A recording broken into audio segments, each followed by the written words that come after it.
এই পৃথিবীতে যত মানুষ চিনতে পারবে তত একা থাকার ইচ্ছেটা বেড়ে যাবে।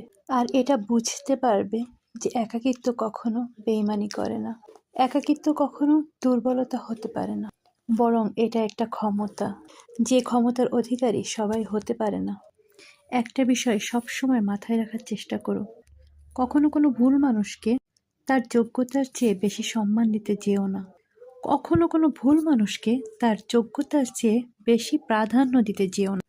কারণ যখন কোনো অযোগ্য মানুষকে তুমি তার যোগ্যতার চেয়ে বেশি সম্মান দিয়ে ফেলবে, তখন সে তোমাকেই অযোগ্য ভাবতে শুরু করবে, তখন সে তোমাকেই গুরুত্বহীন ভাবতে শুরু করবে, তোমার গুরুত্ব কমিয়ে দেবে। তাই যে যেমন তার সাথে তেমন হওয়াটা প্রয়োজন। এই পৃথিবীতে অনেক সময় তো অন্যের পিছনে কাটিয়েছো, অনেক তো অন্যের পিছনে সময় ব্যয় করেছো। এবার কিছুটা সময় নিজের জন্য ব্যয় করে দেখো, কিছুটা সময় নিজের উপরে প্রয়োগ করে দেখো। নিজের উন্নতিতে ধ্যান দেওয়ার চেষ্টা করো। নিজের উন্নতির পেছনে এতটা সময় দাও যেন অন্যকে বদনাম করার জন্য তোমার হাতে অবশিষ্ট সময় না থাকে।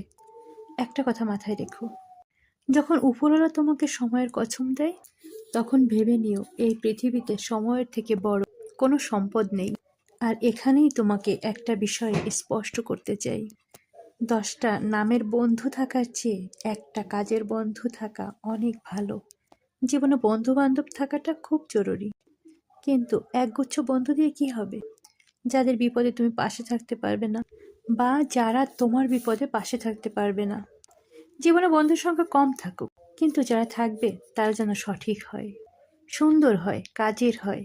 যাদের সাথে সময় কাটানোর পরে যেন এটা মনে না হয় যে এটা সময়ের অপচয়।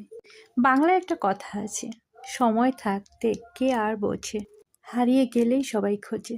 আমাদের মধ্যে এমন অনেকেই আছে, আমাদের মধ্যে এমন অনেক অতীত আছে যেখানে মনে হয় যে যদি আমি সেই সময়টা ফিরে গিয়ে সেই ভুলগুলোকে সংশোধন করতে পারতাম যেগুলো আমি অনেক আগে করেছি। এমনটা অনেকেরই মনে হয়। অনেক সময় এমন চিন্তা ভাবনা আসে, এমন চিন্তা ভাবনা যাতে আগামীতে না আসে, আজকের দিনটাকে সঠিকভাবে ব্যবহার করো।